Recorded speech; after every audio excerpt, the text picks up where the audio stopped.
सुबह सवेरे sponsored by Finsapient institute. Finsapient institute Bharat और ब्रिटेन में स्थित विश्व प्रसिद्ध संस्थान आपके लिए ग्लोबल सीए पाठ्यक्रम लाता है।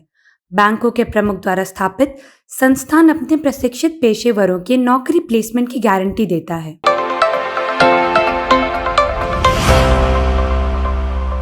बिहार में जैसे ही चुनाव आया है, नेता लोग जमीन पर आ गए हैं और बिहार की जनता को हेलीकॉप्टर में उड़ाने की तैयारी की जा रही है। नमस्ते, मेरा नाम अमन शर्मा है और आप जनता जंक्शन का सुबह सवेरे कार्यक्रम देख रहे हैं। और इस बुलेटिन में हम आपको बिहार की 5 प्रमुख खबर बताते हैं।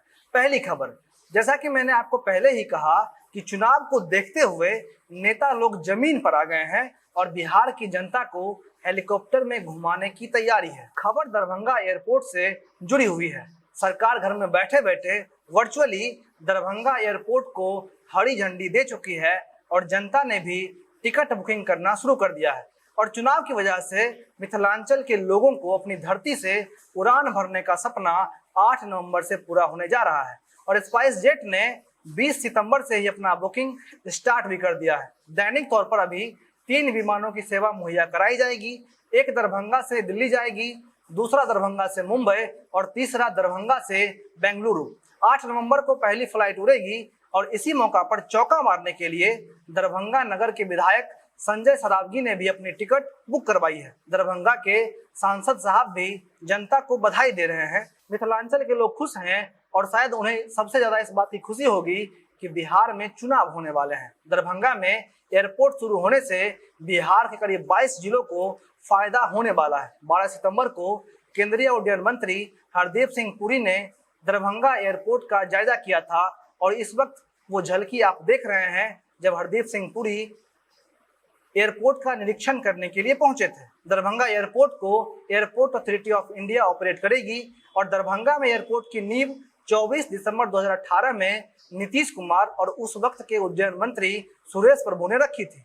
और मुझे ये कहने में कोई गुरेज नहीं है कि चुनाव को देखते हुए ये तोहफा एक सरप्राइज के माध्यम से दिया गया है। अब दूसरी खबर, बिहार को 10 सितंबर से लॉटरी लगनी शुरू हुई है और आज 22 सितंबर है। इस बीच बिहार को लगातार उपहार पे उपहार मिल रहा है। बिहार के लोग धन्य हो गए हैं और कुछ बिहारी तो इस पक्ष में भी होंगे कि बिहार में हर साल चुनाव करवा लेना चाहिए। कल भी नरेंद्र मोदी ने 14,258 करोड़ की प्रोजेक्ट्स की सौगात दी है। ग्रामीण डिजिटल क्रांति के तहत बिहार के 45,945 गांव को ऑप्टिकल फाइबर से जोड़ने की बात भी कही गई है। इसके अलावा हाल के दिनों में रेल, सड़क, पुल और पानी से जुड़ी हुई 9 प्रोजेक्ट की शुरुआत की गई है। पिछले 12 दिनों में बिहार के लिए 18,695 करोड़ देने की बात मोदी साहब ने कहा है। कुछ सड़कें हैं जिन्हें 4 लेन बनाने की बात कही गई है। एक है बख्तियारपुर रजौली, दूसरा है आरा मोहनिया, तीसरा है नरेंद्रपुर पूर्णिया और चौथा है पटना रिंग रोड का रामनगर कन्हौली सेक्शन।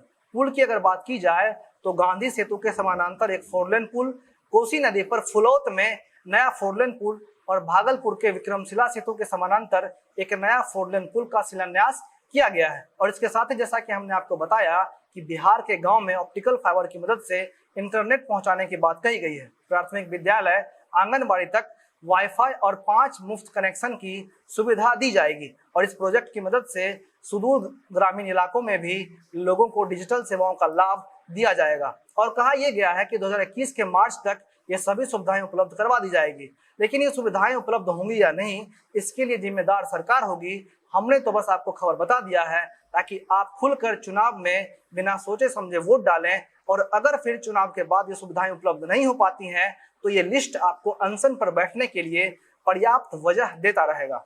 अब तीसरी खबर, वर्तमान में लोकतांत्रिक जनता दल के मुखिया और भूत में जदयू के राष्ट्रीय अध्यक्ष और केंद्रीय मंत्री रह चुके शरद यादव की तबीयत बिगड़ गई है, जिसके चलते उन्हें दिल्ली के गंगाराम हॉस्पिटल में एडमिट किया गया है। शरद यादव को सांस लेने में दिक्कत हो रही थी और गंभीर हालत होने की वजह से उन्हें घर से हॉस्पिटल में शिफ्ट किया गया है। शरद यादव वेंटिलेटर पर हैं और उनकी हालत में हल्की सुधार देखी गई है। शरद यादव की अगर राजनीतिक इतिहास को देखा जाए तो वो जदयू के पूर्व राष्ट्रीय अध्यक्ष रह चुके हैं, 7 बार लोकसभा के लिए चुने गए हैं और 3 बार राज्यसभा के लिए। और जदयू में जब नीतीश कुमार को राष्ट्रीय अध्यक्ष बनाया गया था उस वक्त शरद यादव ने अपनी जनाधार को देखते हुए एक नई पार्टी बनाई थी जिसका नाम है लोकतांत्रिक जनता दल। शरद यादव अटल बिहारी वाजपेयी की सरकार में खाद्य और उपभोक्ता मंत्री रह चुके हैं और उड्डयन मंत्रालय भी संभाल चुके हैं। शरद यादव की तबीयत को लेकर नीतीश कुमार और शरद यादव के बीच बातचीत भी हुई थी और इसी से लोग ये कह रहे थे कि शायद शरद यादव जदयू में शामिल हो सकते हैं, लेकिन अभी तक का अपडेट ये है कि शरद यादव जदयू में शामिल नहीं हुए हैं। अब चौथी खबर, बिहार के प्राइमरी स्कूलों में शिक्षक बहाली को लेकर हाईकोर्ट ने अपनी सुनवाई पूरी कर ली है और फैसले को सुरक्षित रख लिया गया है और कोर्ट ने कहा है कि नवंबर माह के प्रथम सप्ताह में फैसला सुना दिया जाएगा। और इसके साथ ही कोर्ट ने सभी पक्षों को अपना लिखित पक्ष 19 अक्टूबर तक कोर्ट में जमा करने का आदेश भी दिया है। कोर्ट ने राज्य सरकार को शिक्षकों के कुल पद सहित डीलेड और बीएड के उम्मीदवारों के प्राप्त आवेदनों की संख्या के बारे में भी जानकारी देने का आदेश दिया है। जस्टिस अनिल कुमार उपाध्याय की एकल पीठ ने हरिराम कुमार और अन्य की ओर से इस संबंध में याचिका दायर की थी और इस याचिका के माध्यम से राज्य सरकार के उस निर्णय को चुनौती दी गई थी जिसमें डीलेड उम्मीदवारों की बहाली में प्राथमिकता देने का निर्णय लिया गया था और साथ ही ये भी कहा गया था कि इसके बाद अगर खाली पद बचता है तब बीएड के उम्मीदवारों की बहाली उस पर की जाएगी। पेच यहाँ इस बात पर आकर फंस गई थी कि विज्ञापन निकाल देने के बाद नियमों में बदलाव कर दिया गया था और विज्ञापन में 94,000 शिक्षकों की बहाली की बात की गई थी और विज्ञापन देने के बाद पद की योग्यता को बदल दिया गया था, जिसे लेकर सुप्रीम कोर्ट में याचिका दायर की गई थी और इसी के बारे में अभी हम बात कर रहे थे कि इस पर फैसला नवंबर के पहले सप्ताह तक आ सकता है। अब अंतिम और पांचवी खबर, मुजफ्फरपुर एसआईटी ने चरस कारोबार के अंतर्राष्ट्रीय रैकेट का खुलासा किया है। इस कारोबार का केंद्र था मुजफ्फरपुर के नगर थाना इलाका स्थित गोला रोड।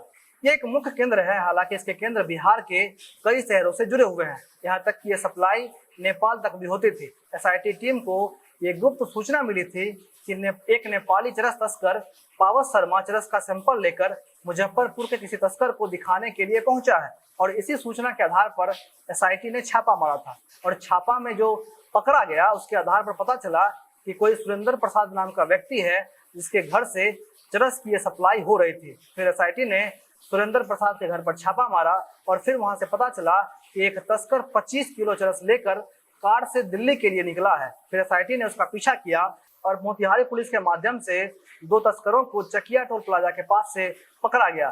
फिर उनके पास से जो 25 किलो चरस था उसे भी बरामद किया गया और साथ में 14 लाख रुपया, 2 सोना का चेन और बड़ी मात्रा में कई सारे नेपाली रुपये भी बरामद किए गए। मामला यहीं पर खत्म नहीं हुआ है। फिलहाल पुलिस मुजफ्फरपुर के उस घर की जांच कर रही है और साथ में सभी तारों को जोड़ने का प्रयास भी कर रही है और इसी के साथ यह कार्यक्रम समाप्त होता है। किसी भी तरह की आर्थिक मदद के लिए आप नीचे दिए गए किसी भी माध्यम से हम तक अपनी सहायता पहुंचा सकते हैं। बाकी आपका योगदान व्यर्थ ना जाए, इसे हम सुनिश्चित करेंगे। धन्यवाद।